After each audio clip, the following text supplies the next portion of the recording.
नमस्कार साथियों, स्वागत है आप सभी लोगों का Exam+21 के YouTube चैनल पर। मैं हूं अजय मिश्रा। आज के इस वीडियो सेशन में हम सभी बात करने वाले हैं पीजीटी परीक्षा को लेकर के। इतिहास विषय से जो भी प्रश्न पूछे गए हैं पिछले साल या उसके बहुत सारे साल पहले, जितने भी प्रीवियस ईयर पेपर हैं उनको हम इस वीडियो सेशन में सॉल्व करने का प्रयास करेंगे एक सीरीज़ के माध्यम से, जिसमें यह पहला सीरीज़ आप सभी लोगों के लिए है। यहाँ पर हम पीजीटी टीजीटी को टारगेट करते हुए जितने भी प्रवक्ता भर्ती परीक्षा से संबंधित प्रश्न पूछे गए हैं उन सभी पर आप सभी लोगों से चर्चा करेंगे। तो लगातार इस वीडियो में आप बने रहें। वीडियो स्टार्ट करने से पहले जो लोग सिविल सेवा परीक्षा में की तैयारी कर रहे हैं, आप जानते हैं कि मेंस में एक आप लोगों को जनरल इंग्लिश का भी पेपर देना होता है। उसके लिए यूनिक पब्लिकेशन द्वारा प्रकाशित एक पुस्तक है जनरल इंग्लिश, जो कि जेके चोपड़ा के द्वारा लिखी गई है और इसमें वो सारे तथ्य दिए गए हैं जिनकी आपको आवश्यकता है। आप जानते हैं कि वह केवल एक जो है क्वालिफाइंग पेपर होता है, तो उस पर एक बेहतरीन समझ के लिए आपके सामने एक पुस्तक है। और इसके साथ ही साथ जो लोग तैयारी कर रहे हैं फिलॉसफी ऑप्शनल के साथ या सोच रहे हैं आगे फिलॉसफी ऑप्शनल लेना है, दर्शन शास्त्र लेना है, तो उसके लिए आप सभी लोगों के लिए दीपक आनंद सर के द्वारा, जो कि एक आईएएस अधिकारी हैं, भारतीय प्रशासनिक सेवा में है, 2007 बैच के हैं और इनका 55वां रैंक जो है ऑल इंडिया में रहा है और वर्तमान में यह अपर सचिव के पद पर तैनात हैं, कला संस्कृति और युवा विभाग, बिहार राज्य में। तो आप इनकी पुस्तक को पढ़ सकते हैं, जिससे आपको बेहतरीन एक समझ विकसित हो सकती है। राइट, तो जरूर आप यूनिक पब्लिकेशन की इन पुस्तकों को फॉलोअप करें। चलिए पहले प्रश्न की तरफ बढ़ते हैं। पूछा गया है कि बरीद कौन था। तो बरीद क्या था? ये मध्यकालीन भारत से प्रश्न है। क्या ये कोई शाही कारखानों में कार्यरत कर्मचारी था, या फिर शाही अंगरक्षक था, या फिर लेखा परीक्षक, या फिर गुप्तचर अधिकारी हुआ करता था? तो ध्यान रखेंगे कि जो बरीद था वह गुप्तचर अधिकारी हुआ करता था।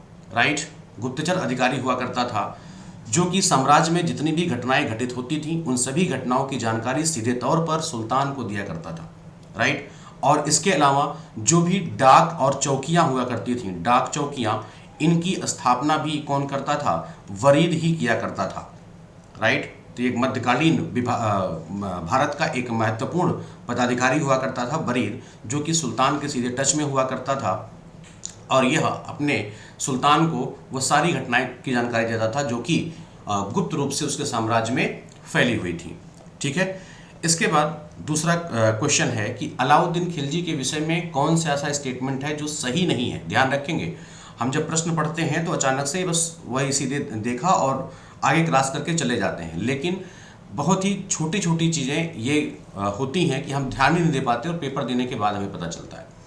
पूछा गया है क्या सही नहीं है। क्या वह भू राजस्व की वृद्धि करता था, या उसने वृद्धि किया था, या गुप्तचर प्रणाली का गठन किया था, तो मद्य निषेध किया था? तो ध्यान रखेंगे ये तीनों घटनाएं, ये तीनों चीज़ें उसने अपने शासनकाल में किया था।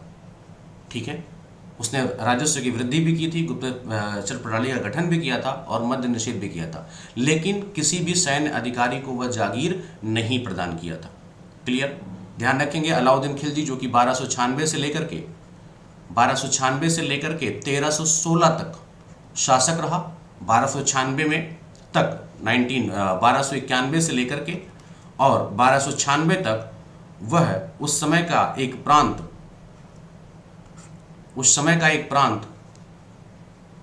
जिसे हम कड़ा प्रांत के नाम से जानते हैं, वहां का राज्यपाल हुआ करता था। कड़ा, राइट, और एक कड़ा प्रांत आधुनिक क्या है? उत्तर प्रदेश। ठीक है, यहाँ का राज्यपाल हुआ करता था। तो इसने जो है कभी भी सैन्य अधिकारियों को किसी प्रकार की जागीर नहीं दी थी। आगे बढ़ते हैं। 1258 ईस्वी में किस मंगोल नेता ने खिलाफत को नष्ट करते हुए खलीफा की हत्या कर दी थी? अब आपको इसमें से बताना है कि ये कौन सा नेता है, मंगोल नेता, राइट, जिसने खलीफा की हत्या करी थी खिलाफत को नष्ट करते हुए। हलाकू, चंगेज खां, तैमूर और इनमें से कोई नहीं। तो आपको बता दें इसमें आपका सही उत्तर होगा हलाकू, जिसको आप इतिहास में कई जगहों पर हुलेगू खान के नाम से भी पढ़ेंगे, हुलेगू खान। और ध्यान रखेंगे यह चंगेज खान का पोता था, चंगेज खान का पोता था, और इसने जो है इलखानी साम्राज्य की स्थापना की थी। और इसने जो है खिलाफत को नष्ट करते हुए खलीफा की हत्या अपने शासनकाल में किया था। अगला प्रश्न है कि रजिया के विरोधी अमीर गुट का नेतृत्व कौन कर रहा था। आप जानते हैं कि रजिया जो कि दिल्ली की प्रथम महिला सुल्तान थी, प्रथम महिला सुल्तान, तो इसके खिलाफ जितने भी अमीर गुट थे वो काफ़ी एक्टिव थे, जिसमें बहुत सारे नाम हैं, राइट। तो आप बताएंगे कि इनमें से कौन सा उत्तर सही होगा। तो ध्यान रखेंगे निज़ामुल मुल्क जुनैदी, और ध्यान रखेंगे जुनैदी ने इसका नेतृत्व किया था, लेकिन उसके साथ साथ इस विरोधी अमीरों में मलिक अलाउद्दीन जानी, मलिक सैफुद्दीन कुची और इसके साथ साथ कबीर खान अयाज और मलिक सलारी, ये सारे लोग प्रमुख अमीर थे जो रजिया का विरोध कर रहे थे, राइट। और ध्यान रखेंगे कि रजिया ने इन सभी अमीरों को जो है पराजित कर दिया था। बहुत ही अच्छी महिला शासक के रूप में आई थी, और ध्यान रखेंगे प्रथम महिला शासक थी मुगल काल की, जो कि महिला थी रजिया, ठीक है। आगे बढ़ते हैं कि दिल्ली सल्तनत में इक्ता प्रथा प्रारंभ करने का श्रेय किस सुल्तान को जाता है। इल्तुतमिश, बलबन, रजिया या अलाउद्दीन खलजी को। इक्ता प्रथा, इक्ता प्रथा के अंतर्गत क्या होता था, एक विशेष जो है कोई विशेष भूमिखंड किसी सैनिक को दे दी जाती थी, भूखंड, और वह उनके वेतन के बदले दिया जाता था, और वह सैनिक उससे राजस्व वसूलता था, राइट, और उससे अपना खर्चा चलाता था। तो मतलब सैलरी ना दे करके, तनख्वाह ना दे करके उसे एक भूखंड दे दिया जाता था, जिसे हम इक्ता प्रथा कहते हैं। और इक्ता प्रथा प्रारंभ किसने किया था, इल्तुतमिश ने, राइट। किसने स्टार्ट किया था, इल्तुतमिश ने, क्लियर। और इल्तुतमिश पहला सुल्तान माना गया है जिसने एक वहां पे प्रथा भारत में चल रही थी जिसे कहते हैं समती प्रथा। समती प्रथा को समाप्त करने के लिए ही इक्ता प्रथा को इसने प्रारंभ किया था, इल्तुतमिश ने, ठीक है। अगला प्रश्न है, उसके पहले अगले प्रश्न बढ़ने से पहले आप ध्यान रखेंगे जो लोग यूपीएससी की तैयारी कर रहे हैं उनके लिए प्रीवियस ईयर पेपर जो कि जीएस और सीसेट दोनों को मिलाकर के एक ही पुस्तक में दिया गया है, पिछले 24 वर्षों के प्रश्न, राइट। और जब से सीसेट आया है, कब से, 2011 से 21, यानी सीसेट का लगभग 10 वर्षों का प्रश्न आप सभी लोगों को इस पुस्तक में मिलेगा, जो कि यूनिक पब्लिकेशन के द्वारा प्रकाशित होती है। इसके साथ साथ जो लोग सीसेट की परीक्षा की तैयारी कर रहे हैं उनके लिए भी सॉल्व पेपर दिए गए, जिसमें 2011 से लेकर के 22 तक के सभी प्रश्नों की विस्तृत व्याख्या की गई है, जो कि आप लोगों के लिए, जो भी सीटेट की तैयारी करते हैं उनके लिए महत्वपूर्ण है, राइट।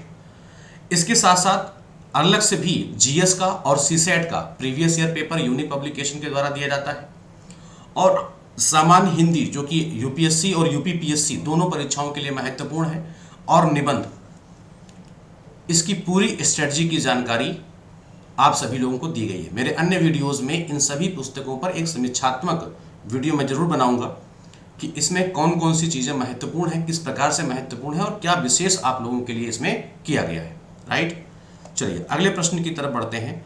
इल्तुतमिश द्वारा सत्ता ग्रहण करने का आधार क्या था, कि वह ऐबक का दामाद था, या उसने बल प्रयोग करके सत्ता ग्रहण की थी, या फिर वह दिल्ली के तुर्क अमीरों और सैन्य अधिकारियों ने उसका चयन किया था, लाहौर स्थित अमीरों द्वारा वह चयनित हुआ था।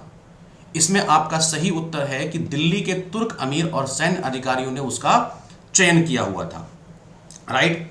ध्यान रखेंगे कि जब कुतुबुद्दीन ऐबक की हत्या, ऐबक की मृत्यु हुई थी अचानक, कुतुबुद्दीन ऐबक की, तो उस समय शासक बना था आराम शाह, आराम शाह। और ये शासक जो है आराम शाह तुर्क अमीरों को पसंद नहीं आता था, राइट। और उसी समय जो है इल्तुतमिश जो कि बदायूं का इक्तेदार हुआ करता था, राइट।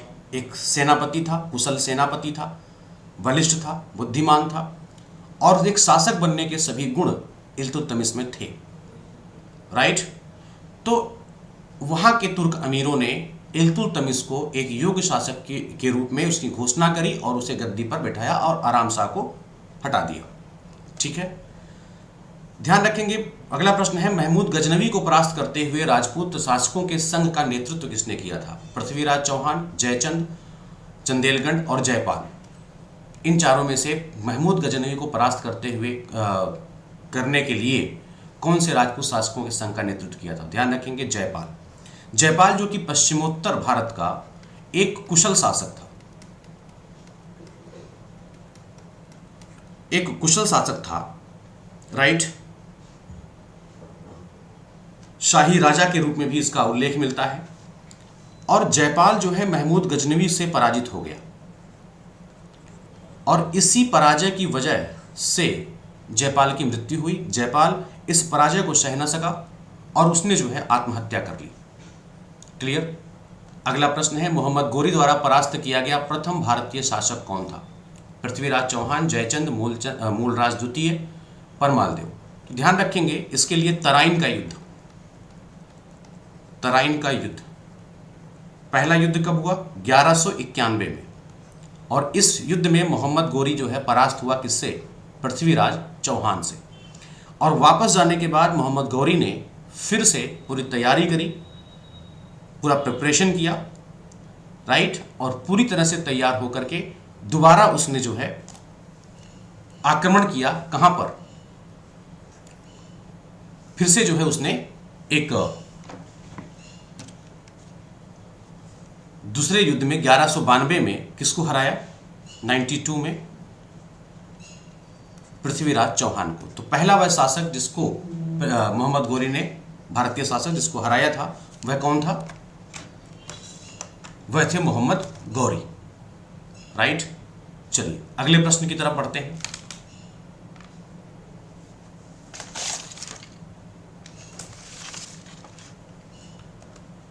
महमूद गजनवी के भारत आक्रमण के समय विद्वान अलबरूनी ने किस महत्वपूर्ण ग्रंथ की रचना की थी? तो ध्यान रखेंगे वह किताब थी किताबुल हिंद। किताबुल हिंद की रचना की थी महमूद गजनवी के। जब भारत में आया था तो उसी समय उनके साथ में अलबरूनी भी आया था, राइट। तो अलबरूनी ने किताबुल हिंद की रचना करी, जिसके माध्यम से, किताबुल हिंद के ही माध्यम से हमें उस समय की समस्त इतिहास की जानकारियां प्राप्त होती हैं, जिसमें गणित, भूगोल, दर्शन शास्त्र के बारे में अलबरूनी ने बताया है, राइट। आगे बढ़ते हैं अगले प्रश्न की तरफ। पानीपत के तृतीय युद्ध में मराठा सेना का वास्तविक सेनानायक कौन था? नाना फडणवीस, विश्वासराव, सदाशिवराव भाऊ, मल्हारराव होलकर।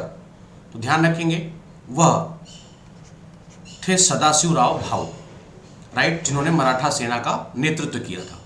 अगला प्रश्न कथन से लेकर के है। 8वीं से लेकर 13वीं शताब्दी के युग को कभी कभी अंधकार का युग कहा जाता है। वर्तमान भारत की अनेक संस्थाओं ने इस समय स्थायी स्वरूप प्राप्त करना प्रारंभ किया था। इनमें से कौन सा उत्तर आपका सही होगा? तो ध्यान रखेंगे इसमें उत्तर सही होगा ए। मतलब ए और आर जो है दोनों स्टेटमेंट क्या है? सही है, लेकिन ए की सही व्याख्या आर नहीं है, ठीक है।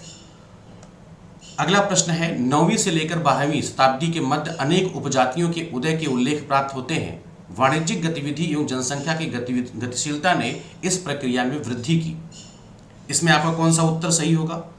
तो बिल्कुल ए और आर दोनों सही हैं और इसकी सही व्याख्या, ए की सही व्याख्या आर कर रहा है। जब वाणिज्यिक गतिविधि और जनसंख्या की गतिशीलता में इनकी प्रक्रिया वृद्धि जो है 9वीं से लेकर 12वीं शताब्दी के बीच में हुई और उसी समय अनेक उपजातियों के उदय के उल्लेख भी हमें मिलते हैं, राइट। अगला प्रश्न है, इनमें से किसने कहा था कि भारत में मुस्लिम संप्रभुता का इतिहास वास्तव में इल्तुतमिश के शासनकाल से प्रारंभ होता है? मोहम्मद अजीज अहमद ने, मोहम्मद हबीब ने, राम प्रसाद त्रिपाठी ने, या फिर खालिद अहमद निजामी ने? तो ध्यान रखेंगे कि राम प्रसाद त्रिपाठी ने इल्तुतमिश की कुशलता को देखते हुए यह स्टेटमेंट दिया था, राइट, कि जो उसकी योग्यता है, जो उसकी क्षमता है, जिसके बल पर वह दिल्ली सल्तनत का वास्तविक संस्थापक कहा गया है, उसकी कुशलता को देखते हुए राम प्रसाद त्रिपाठी जी ने कहा है कि वह एक मुस्लिम संप्रभुता का इतिहास में वास्तविक इल्तुतमिश का शासनकाल ही मालूम पड़ता है, या वास्तविक संप्रभुता का इतिहास वास्तव में इल्तुतमिश के शासनकाल से प्रारंभ होता है। अगला प्रश्न है, दीवान मुख्तराज विभाग की स्थापना किसने की थी या क्यों की गई थी? राइट, दोनों प्रश्न आपसे पूछा जा सकता है। तो ध्यान रखेंगे दीवान मुख्तराज, इसकी स्थापना जो की गई थी वह की गई थी बकाया लगान की वसूली करने के लिए। और ध्यान रखेंगे इसकी स्थापना की थी अलाउद्दीन खिलजी ने। अलाउद्दीन खिलजी ने की थी, राइट।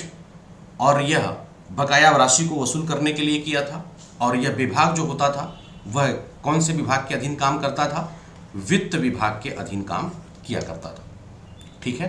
तो दीवान मुस्तखराज की स्थापना अलाउद्दीन खिलजी के द्वारा बकाया लगान की वसूली के लिए वित्त विभाग के अंतर्गत किया गया था। अगला प्रश्न है कि कौन किससे संबंधित है? तो ध्यान रखेंगे सदाशिव तालीकोटा के युद्ध से संबंधित है, जो कि 1565 ईस्वी में हुआ था। संगम वंश किससे संबंधित है? कृष्णदेव राय से संबंधित है। राम राय किससे संबंधित हैं? अरविडु वंश से संबंधित हैं। और मुक्त माल्य किससे संबंधित है? देवराय प्रथम से संबंधित है, राइट।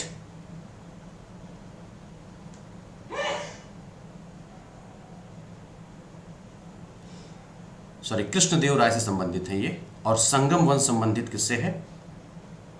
अरविडु वंश से, ठीक है। आपका पहला उत्तर यहां पर सही होगा, राइट। तो आज की वीडियो में बस इतना ही। जितने लोग भी कॉम्पिटिटिव एग्जाम की तैयारी करते हैं वो यूनिक पब्लिकेशन की पुस्तकों का हेल्प ले सकते हैं, राइट। चाहे वह जीके दिग्दर्शन के रूप में हो, भारतीय अर्थव्यवस्था की इससे बेहतरीन पुस्तक सिविल सेवा की तैयारी करने के लिए कोई भी नहीं है, राइट। इसके साथ साथ जो भी मंथली मैगजीन है यूनिक पब्लिकेशन के द्वारा प्रकाशित आर्टिकुलेट के नाम से, जिसमें आपको करंट अफेयर के प्रत्येक पहलू को विस्तृत तरीके से बताया गया है, राइट। मिलते हैं नेक्स्ट वीडियो में कुछ और प्रश्नों के साथ जो कि पिछले प्रश्न में पूछे गए हैं, राइट। और लगातार आप वीडियोस में बने रहें। मैं लगातार कुछ दिनों में एक दो दिन करते हुए हफ्ते में 2-3 क्लासेस जरूर मैं लेकर के आऊँगा, राइट। मिलते हैं फिर नेक्स्ट वीडियो में। Thank you.